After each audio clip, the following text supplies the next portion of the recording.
And I believe it was Kasweka Mutonga from Zambia. So she really hit the nail on the head when she mentioned that the education syllabus needs to change and include a skill set that prepares the youth to actually go out and be prepared for the workforce. So I really am a firm believer in vocational training. I believe that it's very important because a lot of us go to college, we get our master's degrees or our college degrees, but there really isn't a structure for how do you get a job, what skills are you good at. So I think really identifying that and incorporating it in our educational system in sub-Saharan Africa and the rest of Africa is really, really important and will be the pivoting point for our youth. What is also needed really are fundamental changes in our attitudes and mindsets. I absolutely agree with that. I know a lot of times, especially in Uganda, a lot of the jobs are in agriculture. Now for the youth, telling someone to go and be a farmer is not the most attractive thing. But there are ways that you can look at it creatively, right? You can market, you might have a position in marketing, but how are you marketing those products? How are you selling them? That in itself is a job, you know? But people need to be a little bit more open-minded and think about how they can form creative employment, rather than being very narrow-minded and just thinking of, you know, I don't want to be a farmer. Somebody owes me. Exactly. A desk job. Yes. What is also needed really are fundamental changes in our attitudes and mindsets. I absolutely agree with that. I know a lot of times, especially in Uganda, a lot of the jobs are in agriculture. Now for the youth, telling someone to go and be a farmer is not the most attractive thing. But there are ways that you can look at it creatively, right? You can market, you might have a position in marketing, but how are you marketing those products? How are you selling them? That in itself is a job, you know?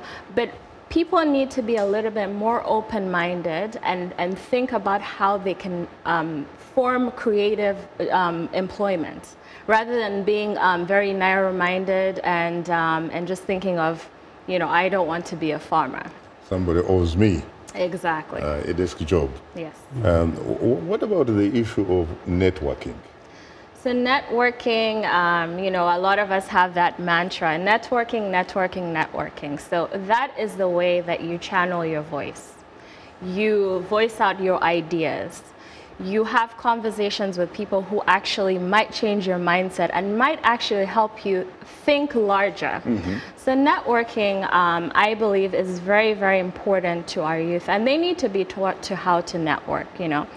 Meeting people and actually voicing what you are interested in and actually retaining the knowledge that is passed on to you is very, very important. So that is something maybe that we can actually include in the syllabus as well. How do you talk to people? I think I would echo what Toyah said around education. Definitely Africa as a whole, all the countries in Africa should look at redesigning their syllabus from primary school all the way to university. Entrepreneurship is not something that our young people should experience after they've graduated from high school or college and when they don't have anything to do, and then they start looking at that as a second option. But I've seen, for example, from the programs that we're running in high school, the mindsets of our young people are now changing. Whether they want to be lawyers, engineers, scientists in future, now they have that mindset of, when I graduate, can I take this and start a business? I was talking to some teachers in June, and most of them take their students to something in Kenya called the Kenya Science Congress. These young people come up with wonderful, wonderful ideas, but they end at the national competition. The winner is given a plaque, they go back to school, or their certificate, they go back to school. Then I ask them, what about commercialization of these great, great ideas that are coming up? Why are we not introducing that? And that is where entrepreneurship comes in. And that's where Startup Africa comes in, because now we're telling those teachers, if your school has gone through the Science Congress, we need that idea in our pitch competition.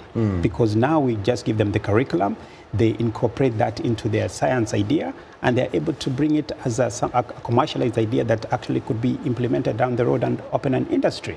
And the more we do these, our young people, by the time they reach college, they're not going to be the same. And I bet you, for example, we have several young people who are currently university students. They're not operating the same way, just like students who never had an experience of the program just like we have. We have some actually who have started small businesses while they're still in college. For me, that is a joy because I know the program has worked for them. And if it's worked for them, imagine what would happen when they finish the university, or even before they finish the university. What else would they be able to do? To me, that's what gives me joy.